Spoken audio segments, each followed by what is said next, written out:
You are listening to the Young Black Travelers Podcast, Black voices conversing on experiential travel, dedicated to creating a global community of travelers. Be bold, be inspired, be spontaneous. We are YBT. Well, hello everybody, and welcome again to another episode of the Young Black Travelers Podcast. So as you guys know, my name is Asher Cunningham, and I am the founder and host of today's podcast. And on today's episode, we are following up a conversation we had a few months ago with our guest. I'm going to have him reintroduce himself, but you would have, if you were listening to the podcast episode, the last episode that was released, you kind of know who he is, but I'm going to give him the mic so he can reintroduce himself to you. All right. Thank you so much, Mr. Cunningham. So again, my name is Ronald Wilder. I attend the Eagle Academy for Young Men in Staten Island, which is in New York City. I'm a youth advocate for my community here in Staten Island. I'm originally from the Bronx. I didn't know that. Okay. Fun fact, right? I'm originally from the Bronx. But now I'm in Staten Island, and this is where I'm doing most of my work, advocating for my communities. Wow, that's actually pretty dope, Ronald. And so I didn't know you were originally from the Bronx, so BX, big yes, up represent the X. Which one do you prefer, the Bronx or Staten Island? Real answer, and not because you live in Staten Island now. Honestly, I have to be real. I love Staten Island. I honestly, I can't choose between the both because I'm here and it's like, I love it, and I'm in the X and it's just like, I love it too. I think the difference between the two is just culture, but there's a lot of culture. There's different cultures, within each borough. And I think that I've been, blessed and fortunate enough to have, the experience of both. That's actually pretty dope. I'm excited that you brought up culture because clearly our conversation is going to be a follow-up of Puerto Rico.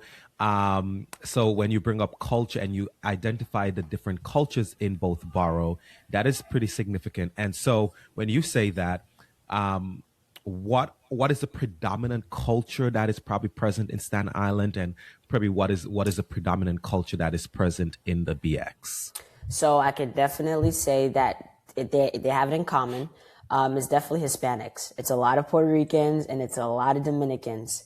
Okay. So I would definitely say Hispanics is one of the main, races within, the both boroughs. But then I would also say it would just be African American would also be one of the main, races and cultures that we have within the X and within Staten Island. So those are the two I can say are the main. That is good. Okay, so you mentioned that you are a student at the Eagle Academy for Young Men of Staten Island. So we are recording this podcast now. It's in June. So those of you who are listening to the episode, we're recording now in June. And so and you're a high school student, correct? Yes, I am. You're a high school student. What year are you in? So I'll be graduating in 2029. 2029. So we'll be in a new building when I graduate. But right now it's 2026. I'm a freshman. You're a freshman. And yes. So around it's June in New York City, there's this thing called Region. So I want you to give our listeners, because we have listeners from across the world and across the country, and Regions is a very New York thing. So yes, I learned that you just did a Region. So what is a Regent exam? So a Regent exam is just kind of like a very big final that, that the state requires in order for us to graduate high school. So it's just kind of like this big test that's preparing us to graduate in order for us to move on to college or whatever our next plans after high school is. So today I actually took my ELA Regent before hopping on here and joining on the podcast with you. And it was good. I mean, it's always challenging. ELA is my favorite subject. I want to be a prosecutor when I get older. Okay. So I love ELA very well. I'm a good writer. So yeah, it's Regents is something that most New York students, especially around my age now, are starting to become accustomed to and used to. But I want to say that I've want to thank the school, especially Mr. Cameron, for allowing the scholars within our school to take the region early in order for us to be, more prepared for whatever comes next. So, like, let's say if I don't pass this region, which, I will. Come on, confidence. I love Confidence, that. yes, you got to stay positive. You have to stay positive. Yeah. I'll be able to take it in August. And if I don't take it in August, I'll be able to take it next year because I'm a freshman. I was never supposed to take a regent this year. It was always supposed to be from my sophomore year and up. And I took one last year when I was in middle school, which was like, I think science. I think it was living environment or biology. Okay. And I passed it with an 80, which was the highest out of everybody that took the regent that year. Wow. And I'm a fresh, and now this year I was able to take sophomore classes as a freshman within science. So if I pass ELA, regent, I take the Earth and Space Science next week, and also the algebra the day after the Earth and Space. So if I pass all three regents, I'll be taking junior classes as a sophomore. That is impressive, Ronald. And Yeah. I know you're going to get through and I know you're going to pass. This is good. I mean, you've actually give our listeners a good viewpoint of the New York City system, right? So as you mentioned, the Regents exam is one of a huge final, right? It's required, mandated for all students to take. In fact, I think there's probably about 7 that they have to pass, 7 or 8 of them that they have to pass. So like that's ELA, as you said, you took science, different, I think earth science or chemistry, different types of science. So it's one of those standards, particularly in New York State. And so one of the things we want to highlight is that across the United States, there's not a general standard in the exams that students take, but in New York State, the Regent exam is one of those standard. And so one of the tests that many people may know is the SATs, which is a standard one of the tests that people use to get into college. But the Regents exam is simply an exam that people need to graduate high school. And it's really commendable that you are actually ahead of the curve and you're trying to take these exams, and you'll probably be done probably by the time you're a junior and looking on to other things, so probably like AP classes. Hopefully, listen, I'm taking an AP class this year. Actually, I'm taking advanced algebra, which is why I'm able to take the algebra regent this year. It's actually impressive again, Ronald, that you are doing these regents ahead. And as you mentioned, hopefully you definitely have some breaks. If you're literally ahead of the curve right now, so I'm assuming by the time you're a junior, you'll probably be done with everything. You'll probably be focusing on college now classes, maybe AP classes. So this is actually pretty dope. Last question for you before we go to break. You know, right now, New York is in a frenzy because, one of our teams finally made the NBA playoff. The Knicks are in the playoffs. So yes, they are. I'm wearing the Nets today just because I don't have any Knicks jersey. But I was about to say, it is what it is. But who do you predict is going to win the NBA Finals? Oh, listen here. So I'm a New Yorker down. Like I'm 10 toes behind New York. I love New York City. Born and raised here. I continue on to live here when I get older, come back and, continue my work here, as a prosecutor. And the Knicks got this 100%. 100%. I listen, we're going to be Knicks in 4. I know we didn't win last night's, game, but that's okay. It's a minor setback, right? We see, I'm not going to, throw any shots out there, but we see who attended the game. I feel like that's why we lost. But what I want us to realize is that we're New Yorkers, right? And we fight hard, and we win. We don't lose. We don't like losing. And I think that's something that the Spurs have to, be careful about, because we don't give up. We're resilient. Yeah. So, by the way, Ronald just did a dig at Mr. President Donald Trump. So Donald Trump attended the game yesterday, and many people are speculating that the bad juju that Donald brought is the reason why the Knicks lost. I'm just saying, Mr. Cunningham, if we're being honest, if we want to just, look at the records from the games before, I mean, a 13 clean winning streak without, one single loss. And then yesterday, out of nowhere, when we have, the president join, we lose the game. I mean, it's I don't really find that as a coincidence. I don't find it as ironic either. I agree with you. I agree with you. It's but let me say this. This is just my personal opinion on this matter. I've always said I personally don't mind, and I actually think it was commendable that a president actually attended the game. However, I don't think this president is the president we all wanted. Clearly, he's the president for now. Right.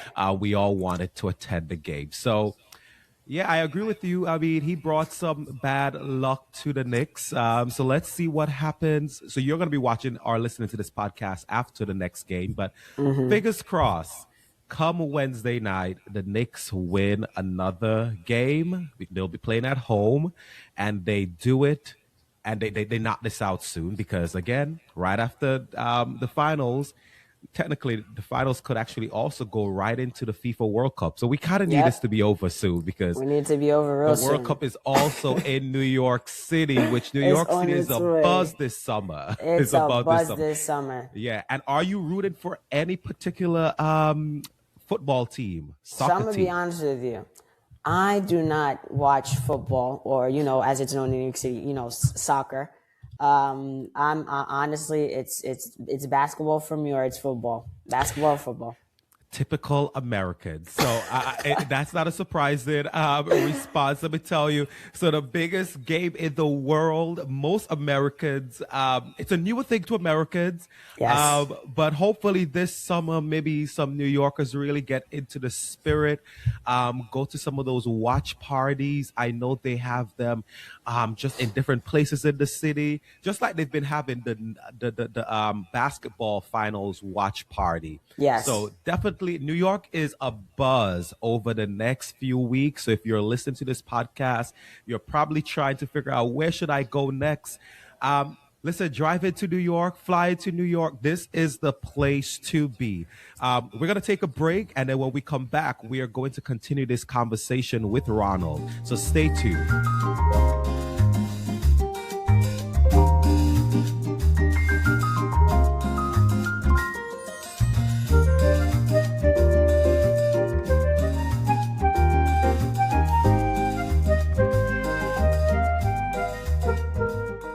Welcome back to this conversation. Again, we have with us today Ronald, who is a student from the Eagle Academy for Young Men of Staten Island. And as you all know by now, YBT sponsored Ronald to go to Puerto Rico in the spring on their spring break. Yes. The trip is now done. We did a part one of this conversation. The part one was when before Ronald departed. And so now Ronald has gone to Puerto Rico. Ronald has experienced the culture. And so he's here now to share his experience with us. So we want to hear, I know one of the questions I asked when we were talking back in February was, you said you had never gone on a plane. And you clearly did. So tell us, to walk us through that experience. How was that experience? So I just off the rip of going to the airport, right? When you first get there, I feel like it's so intense and chaotic. I mean, people are so angry. They're trying to drop people off. Everybody's trying to, board their planes and get to their terminals on time. That way, they don't get left. But I feel like it was an experience for me. Like, it was ineffable. I can't, find any words to explain it. But it was very positive. I can say that. Like, it just being able to go through TSA and, interact with other people on the line and seeing where other people were traveling to. It Yeah, it was really great. It was great. Ronald, I mean, listen, I know you're Mr. Politician, you're a future prosecutor, so clearly you're the Mr. Conversational. That is a thing that a lot of people don't do, right? Like those the small talk about clearly everyone in the airport is going to different destinations, right? So where Yeah. unless you're probably in a small town where there's only one flight leaving that day. So clearly if you're in a small town listening to this, all of you are going to the same location or probably Right. same hub to go to somewhere else. Right. But you went to one of the New York City's major international airports, and so people were going to different locations. So what were some of the places that you discovered people were going? So it was very ironic because some people were actually going to Puerto Rico just like us. So I thought it was cool. Other places that people were going were like Haiti, and these are people from all different types of backgrounds. Wow. Yeah, all different types of backgrounds. People going to Haiti, some people going to DR. It was actually so funny. One of my friends had texted me. He had seen me in the airport, and he was on his way to go to DR. So I was telling him, I'm like, it's my first time getting Uh-huh. on a plane. I'm heading to Puerto Rico. And what I've realized is once I got to the island was how close the Caribbean islands are to one another. So I made a little joke to, Ms. Velasquez and Jaden. Jaden was next to me on the plane. I'm like, man, if we wanted to stay out here longer and just go to any other Caribbean island, let's just rent a boat and let's go. But yeah, it was very eye-opening for me to Mhm. see like, yes, I was going to Puerto Rico, but the world is so much bigger than New York City and Puerto Rico, and there's so much more for me to explore. Wow. Wow. That Yeah. is actually pretty dope. I mean, those are typical airport experiences, especially at the time you were traveling. You were traveling during spring break. So therefore, a lot of your colleagues, your friends would be probably traveling at the same Yes. time. Yeah. And yes, it is definitely true that not all the Caribbean islands are close to each other, but some of them are really Most of close them. to each other, Yes. right? So like DR and Puerto Rico are Right definitely there. closer to each Yes. other. So it is, and you also probably bring up an important point, which is a conversation we probably need to have. Is though a lot of the Caribbean islands are actually closer to each other. So, I mean, they're not. So when we make that statement, we're not saying like you can just jump from Jamaica to Puerto Rico or Oh Jamaica no. to St. Vincent, because I know Jamaica to St. Vincent probably is about 2-3 hours, right? But nonetheless, there are islands that are close to each other, like the DRs, the Puerto Rico, or the St. Lucia, St. Vincent. But one of the things we do know about the Caribbean, particularly, is that traveling around the Caribbean may not be the easiest, and so as you get older, hopefully by the time you're just booking your own flights and going wherever you want to go, hopefully by that time transportation or connectivity around the Caribbean would be very different than it is right now. But that is definitely a point that we really, hopefully, the governments of the region really look at this issue. I know some regions are more connected than others, but it is a major point that we want to ensure that the Caribbean islands as a whole, there's major connectivity versus instead of someone maybe from St. Vincent who wants to go to Jamaica, flying all the way up to Miami to get to Jamaica, they can literally fly from St. Vincent to Jamaica. So Right. that's that. But I guess the first question, well, second question I have for you is, so you got to Puerto Rico, you got off the plane. At what point um was it like, wow, I'm in Puerto Rico? Like it hit you. Like at what point? What was that moment? As soon as I got off that plane, I mean, you get hit with heat. You get hit with heat. So it was definitely that wake up call was definitely on a descent. I would say it started even before I got off the plane. It happened when I was on the plane, but we were over the actual island of Puerto Rico. Mm-hmm. When I woke up from my nap, I noticed because you get wake up from the announcements. I had movie playing and headphones on. Okay. I opened up my window because I had a window seat, Mm-hmm. and I'm looking, and I'm like, man, this water is so blue, so blue. So when I realized that I was in Puerto Rico was definitely when I was on the plane. But when I really, really woke up, it was when I got hit by that heat coming off the plane. Got you. That's when I woke up. And, and okay, so you got out the airport. You got hit by the heat, so now you're outside. Yes. Um, what was it like engaging with Spanish? Because I'm sure at one point now you start realizing that there's just a lot of Spanish around you, and clearly you are in Puerto Rico, which is also part of America. And Yes. how did you, I guess, rationalize all that, come to terms with all that? What was your emotions? What was happening?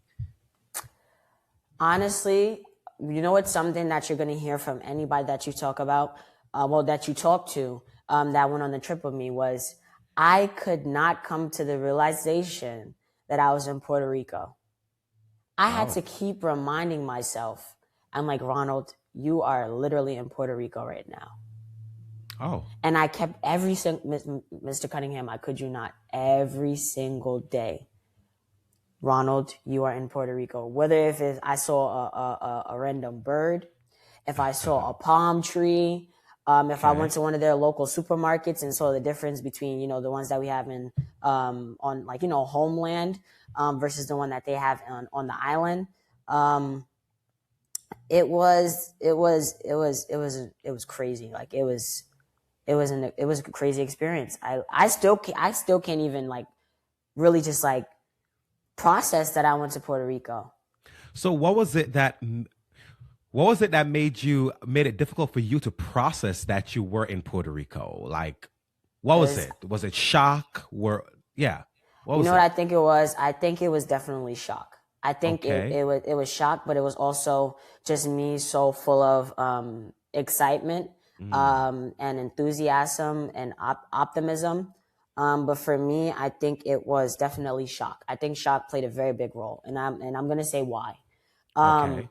I think for me, as a young, African, well, Afro Latino, Hmm. 15-year-old young man, that's grown up within the Bronx for a set period of time, and you know now in Staten Island, I haven't had experiences or opportunities to travel, right? Wow. And I think that especially in the area that I'm in within the North Shore of Staten Island, a lot of my friends don't even have the opportunities to travel like that. So it's not really a norm for me, right? Mm, It's not just something that's that I'm desensitized to or that you know I'm just accustomed to going to Jamaica or Puerto Rico or whatever. So for me to be able to have that experience and go to Puerto Rico was very eye opening to me. And that's why I was so shocked and couldn't come to the realization that I was in Puerto Rico because I could not believe that a young African Latino, well, Afro Hispanic, mm, that's not accustomed or, you know, ever had the experience of even just getting on a plane or going to an airport hmm. was in Puerto Rico. So that's what it was for me. Wow. Ronald, that is actually a powerful statement. And part of the reason why young black travelers believe in showing young people what traveling is about, but also why we believe in sponsoring those experiences, right? Because of exactly what you said. Because we do know that there are young people like yourself, young people in Staten Island. And I've seen it, especially in New York, where I feel it's a very metropolitan city, but it's interesting to me where places like Staten Island, North Shore Staten Island, Stapleton, I recognize that there was a lot of young people who probably remained in Stapleton. So the vast cultural experiences that one could at least have in New York, because in New York City alone, there are so many cultures present. Yeah. It's interesting that many young people from Stapleton or in the city in general don't even experience the different cultures. But Yeah. that's one area. But then outside of that, a lot of them also don't experience the world and recognize that the world is very different from New York City, very different from either my suburbs or my hood. And so And yeah, it's that's true. important to really see the world, understand people, um, because that helps us. And I'm sure, as you begin to have more global experiences, and I'm hoping as you go, when you go to college, and you probably keep doing these study abroad experiences with Eagle, but when you go to college and you probably study abroad, your mind is probably going to start expanding, because you're going to just see different things, right? Oh So yeah. that's interesting and beautiful, all in one, that this was your experience as an Afro-Latina male who has never left, who have not traveled that far outside the country, and is Yeah. being hit with all of these sensory experiences that is kind of like it's playing with your mind. It's like, oh my God, first of all, I'm on a plane, then I'm on the island, the heat, out Listen, here in Spanish around me. yo, when I tell you, it was like I can still feel the breeze sometimes. I can still, smell the, the rice and beans being made on the streets, the empanadas. I can Ah, still hear, music from the beach playing down from my hotel down the street. Um, wow. Listen, it was literally ineffable. There's no word to describe it. Wow, wow, wow. And that's what traveling is, right? The Yeah. the point, the reason why we travel, and the reason why, again, we advocate youths to travel, is because it opens up your mind, right? Yeah. One of the things I do know is that there are many people who are very close-minded, because they've never left the place that they were born. So a lot of Right. people are closed-minded.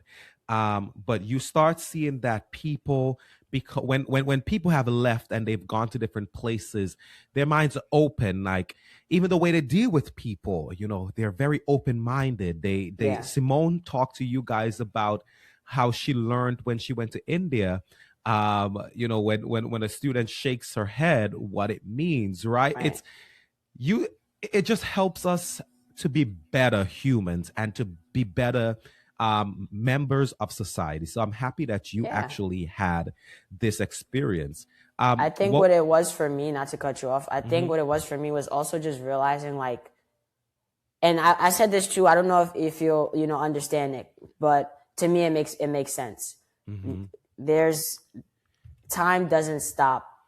Time doesn't just only exist within the city, is what I was also telling myself. And what I mean by that is, while we are here in, New York City, there's somebody in Puerto Rico right now making a pina colada on a jet ski somewhere. You know what I mean? And it's not something that we come to realization about. And I think that for me, it's also just realizing that everybody's just especially, globally, from, different countries and, different islands, if you would say, we're all interconnected, but we haven't been able to have the experience to, actually have that connection with people, just because of the distance and, the lack of opportunities that certain people, aren't fortunate enough to have. But yeah, that's what it made me realize. Ronald, this is exciting. I love hearing this, and that's actually pretty powerful. Time doesn't stop. Time doesn't stop where you are, right? Like, Yeah. New York is not the center of the world, um, and so there's a broader world out there. And I think, even to your point, Puerto Rico and the U.S., I think it's probably 1 hour off at certain times of the year. Yeah. But even to that point, when you think about it, someone who's in London, someone who's in Australia, a very different time zone, like a whole day ahead. While we're sleeping in Japan, they are Mm-hmm. awake. So right now they're probably sleeping in Japan while we are awake. When we're sleeping, they're gonna be awake, and they're going about their lives, right? Right. And so our world our world is vast, it's different, but it doesn't revolve around us. And I think Yeah. it's important that, and to your point, that we recognize that the world doesn't revolve around our realities, around our situations. It's a bigger world than us. And I'm happy that you had that experience. But what would you say, what was one of the biggest difference between Puerto Rico and New York City? Oh, I Or mean, there's so many differences. When I tell you there's so many differences, oh my gosh, I mean it. One of the biggest difference is definitely, the weather, the temperature, the heat. Another difference for me that stood out was definitely the food. Oh my god. Oh my what god. was your favorite dish? So this might sound very, very, very, very, very, very basic, but it tastes so much different. Like just looking at how it's made, it looks different from your average New York empanada. Okay. So I call it a pastelillo. But it's known as an empanada. Okay. So out there it's more doughy. And it kind of looks like a pastry kind of. So Okay. your crust that's around the empanada, it's kind of turned. It's not like pressed with a fork like how it is in New York. So, and also what I've noticed is not necessarily crunchy. Like I said, it's more doughy. But it tastes so good. It tastes so good. Wow. Yeah. Another thing for me, so definitely food. Um, the beaches. Oh my God, the beaches. I mean, yeah. I went on a jet ski. Wait, say that again? I went on a jet ski. Okay. And how was that? So let me tell you, I have never been on a jet ski before. And I was in Puerto Rico and I was able to go on a jet ski. So I had to, set up with like Venmo and all that stuff because, they didn't have Cash App. So I set up the Venmo. I went on the jet ski, and I had a really, really nice, driver, by the way. And he took me like down. So I was in the middle of the ocean, and the jet ski ride is so much fun. So much fun. So Right. much fun. No, I'm happy that you had that experience. I mean, jet skis are amazing. I remember the last time I went on a jet ski. It probably was in Antigua, uh, and so I remember like, well, I actually did it twice in Antigua. The first time I remember doing it with my sister. I think we went all the way out. For those of you who's probably listened to this podcast, you've probably been to Antigua. It's on that beach, I think, where Sandals is. And so we went all the way out. There's like, I think, a bird island or something like that. Yeah. But the second time I did it in Antigua, I didn't go all the way out because I think I started to realize that the water was getting rough, and I was alone, and I'm like, I don't want to die alone. um, so I was very careful the second time, even though my sister and I, the first time we did, were on separate jet skis. But Yeah. um, but it's a fun activity. Certainly a very tropical activity. So you'll Yeah. definitely find jet skiing done in a lot of Caribbean islands. So I'm happy Yeah. that you actually had that experience. Did you guys do any other excursions outside of jet skiing? Outside of jet skiing, we had so I don't want to say we had excursions, but we had different activities to do. Okay, what were some of those? So they were going to, getting dance classes. We had dance classes when we went out there. Oh my gosh, going to the rainforest, the tropical rainforest. What is it called? El Yunque. El Yunque. So what I just found out is on my dad's side of the family. So I'm Caribbean, right? So he's Jamaican. But he's it's just a little bit of background about me. So he was adopted by my grandmother. So, well, his mother, my grandmother now, but, so she, actually has, some family out there in, El Yunque. So I was there, and it didn't really hit me until I got back when I was able to speak to my aunt, and she was like, yeah, we have family out there. And I'm like, wow. You had family close to the rainforest. I had family close to the rainforest. That is amazing. And so what were some of so you did the dance class, you went to El Yunque. Were things that you learned in school were things connecting when you were on the trip? So for instance, maybe in the rainforest, right? Because I'm sure you've probably learned probably about rainforest, probably in biology and stuff like that. Right. What is something that you may have learned in school that really connected while you were there? So definitely just, your regular average class, learning about what a rainforest is, and, how a rainforest is, tropical, and how, how it all works and stuff.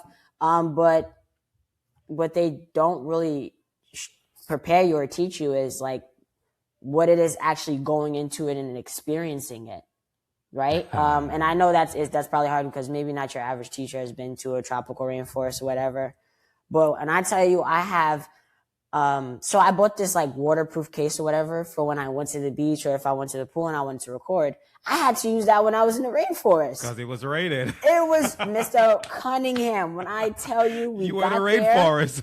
I mean, I know that, but and so it was so much that happened that day. It was raining. When I say rain, I mean pouring rain. It rains to the fact where their streets, on the side of their streets in Puerto Rico, in that rainforest, El Nuque, when you're going up, you see they have like on the side of the road, they have like I don't want to say, it's kind of like a tunnel that funnels all the rainwater down into like the bottom of a gutter. There you go. That tunnels all the rainwater down to the bottom of the hill. But we were there. I was with Ms. Velasquez and Jaden were doing, the exploration of the rainforest, and we're hiking. And then out of nowhere, crazy rainfall. Crazy rainfall. And it hits you out of nowhere. Like, it hits you out of nowhere. But oh my gosh, when I tell you, it was great. I saw so many waterfalls there.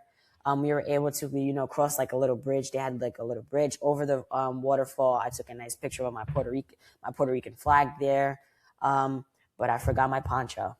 So my hair was wet. I was wet. Ms. Velasquez was wet. Jaden was wet. We were just all freaking wet and soaking. Wow. No, Ronald, I'm happy you say that because, and the reason why I asked the question is I've always said it would be very beautiful, I think, if after students learn something, especially something like maybe in biology, you learned about rainforest, students go to a rainforest, right? Because learning something in a classroom is very different from actually experiencing it. Because that's why traveling is so important because, and it's not necessarily traveling to another country because I'm sure you can, well, if you lived in a tropical destination, you would probably know what it's about. Right. But if those experiences are close to you, you got to go and experience it because I remember, I mean, I've always had this understanding, but I remember when I went to Peru was when I probably had that epiphany, right? Because when I went to Peru, I went to Machu Picchu. And so as I'm at Machu Picchu, and we climbed, like we climbed up early in the morning and we got up to the top. We got to Machu Picchu itself, and I'm just blown away. And I remember learning about Machu Picchu in global history. However, it never really connected until I got to Machu Picchu. But some of the things that just kept on coming to mind was, man, because on the tour, they're talking about how they built this city. And I'm just there and I'm asking myself, how did they build this city thousands of years ago with all this stone, this massive city? And I'm just blown away. And I think they were talking about just how, a lot of the work, how the work was done. And they were just, I guess they just many different things, but I was just blown away by being at Machu Picchu. So learning is very different when you're actually in the context of what that conversation is about. So it is beautiful that you talk about your rainforest experience, because I'm sure if you even go back and even revisit what you would have learned, you probably pick back up, a book and start looking up the animals that are probably typically in rainforest versus a desert. Oh my gosh, everywhere. In your mind, it kind of makes more sense now, right? Because you've kind of been in it, so you understand it. Yeah, so while you were just saying that, it kind of honestly just took me back to, I'm just going to give one of my educators a little plug here, Mr. Ghani, my middle Come school, on, Ghani. Come on, Ghani. my middle school history teacher. So one thing that he's always, really instilled in us and taught us was that knowledge is knowledge is good. And they say knowledge is power, but that's not the entire truth. It's actually applied knowledge is power. So us learning about, a rainforest, yeah, that's good. Let us all understand what a rainforest is and how a rainforest, works. But being able to have that experience and have that background knowledge and going to Puerto Rico and being able to, see it. Some people learn differently. Some people are hands-on learners, visual learners, auditorial learners. But still getting that experience and being able to apply my background knowledge and actually getting a visual representation of what I was, being taught within my science classrooms. It was amazing. It was amazing. Wow. Yeah. No, that's good. And this is the last question before we go to break. What did you learn about yourself while on this trip? I learned that I love traveling. I learned that I love traveling. Oh my gosh. It is so addictive. Like Mr. Cunningham, I could you not. I'm literally planning to go to the England and France next EF tour trip in 2028. That's where it is next year. That's where it is next year. And honestly, I can't wait to go because who's gonna know when my next time traveling is? Honestly, if we're being honest, if I'm probably not gonna travel again until I'm an adult. No, Ronald, you will try. So yes, you don't know what tomorrow bring, but right. I think we talked about this when we were when we presented at the school. Right. So you're gonna have a lot more opportunities, I would say. So next year is going to happen, but I would say you do have those opportunities throughout, high school. And thank God Eagle is actually doing this. That's actually really commendable. Yeah. A lot of schools do not do study abroad trips for their students. So that's really good for Eagle Academy Staten Island. But also when you get to college, and I always make this plug, I talk about study abroad, and I'll keep talking about it. There are so many other opportunities even outside of study abroad. So you actually have those opportunities. So my advice to you is in those 4 years when you're in undergrad, you could go away every year. And I actually wished what I did. I actually wish I did that earlier, right? Because I also remember even by the time I studied abroad in my last semester of college. And I was even second guessing if I should even do it. And I'm so grateful. Thank you, Charlene, who I actually worked for the Colin Powell School at that time. Charlene was like, "You're going. You have to go." Trinidad and Charlene would be like, "You have to go. You're going." And I'm like, "Okay, Charlene, I'm going." And so I'm so grateful that happened because it was actually at that point. I mean, I've traveled before then. Clearly, I moved from St. Vincent to the U.S., but I hadn't done that level of travel before. And so it was that experience that really opened up my mind to traveling. But again, you are going to have a lot more of these opportunities. And I think it's up to you to utilize those opportunities that you're given. So you have 4 years of college, and I would suggest that you try to start utilizing the time you have at Eagle. You're probably going to be working this summer. So save up for England, save up for the trip that they're doing the next year. And even when you're gonna go to law school because you're planning to be a prosecutor, there are also those opportunities then as well. And it's gonna probably be through internships. So you should probably be thinking about doing internship even outside of New York. So internships in DC. You could do internships at The Hague. I think The Hague is in what country is it? It's in, but that would be a big one. That's the International Criminal Court. These are places that you probably would want to think about. I'm interning in those places, and there are so many opportunities that you can use education to actually help you to see the world. So we're going to go to break. And when we come back, we're going to wrap this entire conversation up with Ronald. So stay tuned with us.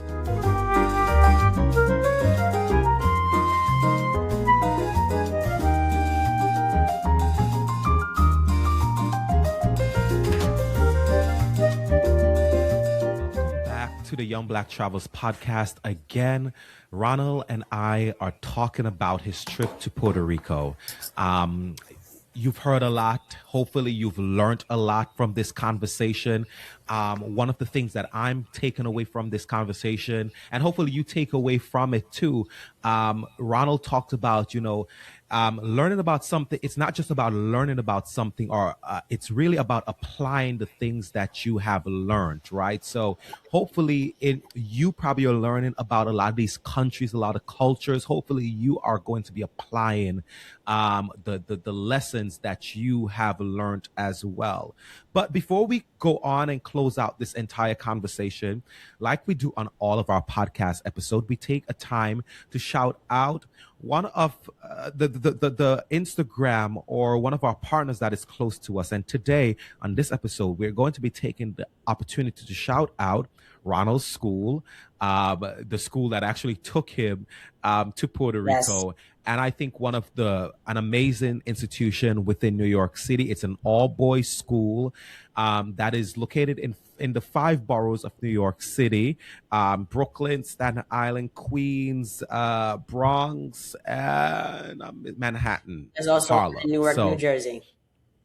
Newark, New Yep. Jersey. So 6 locations. That's the Eagle Academy. But we're going to be specifically shouting out the Eagle Academy for Young Men of Staten Yes. Island. They're actually on Instagram at Eagle Academy Staten Island. That's EagleAcademy StatenIsland.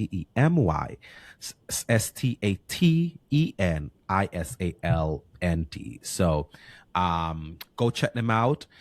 If you're in the New York City area and you want to find a school, I worked at Eagle at one point, and I do believe it's an amazing institution, amazing opportunities for young men. Clearly, we are talking about one of them. Thank you. I mean, again, there's schools across New York City that do not take students to countries across the world. Eagle Academy, Staten Island does. And so I would highly suggest, if you're in New York, if you're on Staten Island, if you're in Brooklyn, Queens, Manhattan, and you're looking for a school, especially if you're a male, Eagle Academy is probably a school that you should definitely consider. Yes. All right, so that was a shout out to the Eagle Academy network as a whole, but the Eagle Academy for Young Men of Staten Island. But Ronald, I have just a few more questions for you before we end this episode. And I guess the first question I'll ask you on this way out is, what advice would you give to another young man, another student, a young woman who is going to be studying abroad or who is thinking about studying abroad? What advice would you give to them? Take it. No, seriously, take it. And don't be afraid to step out of your comfort zone when it comes to travel. I think that travel is needed. I think that everybody, at least once in their lifetime, should definitely get a chance to travel. Please take it with go into traveling with optimism. Go into it with positive energy. And don't be afraid. I mean, the world is so big. There's so much culture to see. There's so many things to learn. There's so many things to do. So many good food to eat. And so many things to do. So everybody, just please, if you're going to travel, or if you're thinking about traveling abroad, do it, because there's Just do nothing it. like it. Wow, that's actually pretty good. Just do it. We all would probably have some level of fear, anxiety at times, but I think that's the lesson in life, right? We just got to jump into certain things at time, especially if you have never done this travel thing, right? You will be nervous, you will have some anxiety, and you will be fearful. But you just got to do it. I actually remember my study abroad experience when I was supposed to go to South Africa, and that was during the time when Ebola first broke out. Now we're having another spate of that currently, right? But Yeah. that trip was canceled, and then I remember we had to choose another location. Yeah. Ultimately, Argentina somehow came up, and for me, it was what I actually didn't even know where Argentina was. I didn't even know what to expect from Argentina. But ultimately, I went to Argentina. I recognized that it was an all Spanish country. And I think once I realized that it was all Spanish, clearly, I started having all these fears, right? I was like, oh my God, how am I going to communicate? Fear, how am I going to get around? All of these things. But I just did it and I enjoyed it. It was an amazing experience, just like you. But I guess my last question for you is so if you're going to bring another friend, a scholar, a family member, someone who's never been to Puerto Rico with you tomorrow, whenever you go back, what experiences would you want them to do? So definitely going on the jet ski.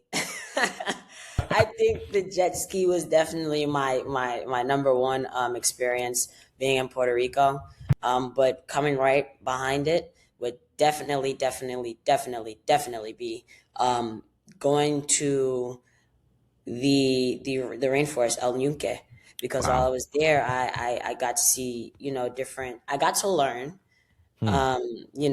about different, animal species there, the history behind the rainforest, and I've also got to see an amazing view inside of the, like cave system that they have within the rainforest. Hmm. There's a crazy view, and when I Huh. say crazy, I say that in such a good way. And it kind of just shows you a little bit of like what's behind the rainforest, and Hmm. it's beautiful. Wow. So I definitely recommend going on a jet ski. Definitely go visit the rainforest, and definitely go to the bioluminescent beach. The bioluminescent beach. I Talk can't about believe that a little. I was just about to. I can't believe I didn't say that, Mr. Cunningham. The bioluminescent beach. When we went late at night because it's bioluminescent, so that means that it can only be seen like when it's really really dark. Mm-hmm. Um, so when we went, it's pitch black. I mean, no lights there whatsoever. And we're on the boat, right? And we're in the middle of the ocean. And I made a joke. I'm like, I don't know how people do it on a cruise for such a long period of time because it's so dark, you don't see anything. So Yeah. honestly, every captain out there, shout out to you guys because you guys be doing it, man. But yeah, so the bioluminescent beach, we were there, and it was crazy. I mean, just jumping in the water when it's pitch black and not knowing what you're gonna expect was scary for me. Like I was very hesitant before doing it. Excuse me, but I did it, and it was amazing. Like just being able to swim. Don't go underneath the water because Puerto Rico has this numbers. The second what is it, like the saltiest water within like the world. Um, Being able to swim and just see like the blueness, the color. It was crazy. It was crazy. I'm like, again, I had a moment of just like trying to come back to realization. You're in Puerto Rico. You're in Puerto Rico, and I think um, it was really really hard for me to kind of just understand that and grasp that. But when I say that, I don't mean it in a negative way. I say that very positively because that's how great the experience was. You're muted, by the way. Thank you for that. I was about to go on and talk, and I'm muted. But It's all right. wow, Ronald, that is actually pretty dope. I've actually never been to the bio. How do you say it? The bioluminescent bay. The bioluminescent bay, and Yes. my next trip to Puerto Rico, definitely that's something I'm going Do to be it. putting on Do it. my list. And I think our listeners, that's an advice for you as well. Yeah. Definitely put that on your list as well. So listen, Ronald, I want to say thank you for joining us on today's podcast, and thank you for sharing your experience with us. Hopefully everything that you've shared would have left something with one of our listeners, inspired someone to actually travel, inspire someone to probably even go to Puerto Rico, somewhere else, right? So thank you, thank you, thank you. And we also want to say thank you to our listeners for listening to another episode of the Young Black Travelers podcast. We're really grateful for you to join in today's conversation. We want to say shout out again to our amazing guest, Ronald, for bringing his amazing story, his Thank amazing energy and perspective to this show. And we want to say to our listeners, thank you for rocking with us and being a part of a community that believes in seeing the world, building connection, and traveling with purpose. If this episode spoke to you, made you smile, or reminded you of your own travel journey, don't keep it to yourself. Share this episode with a friend, in your group chat, or on social media, and help us spread the message. Stay connected with us on all platforms. Facebook at Young Black Travelers, on Instagram at Young Black Travelers Blog, Threads at Young Black Travelers Blog. And don't forget to visit our website at www.youngblacktravelers.com for more stories, updates, and ways to stay plugged into the community. Until next time, this is Young Black Travelers reminding you that our stories matter, our journeys matter, and the world is ours to explore. Happy travels. Till next time. Till next time.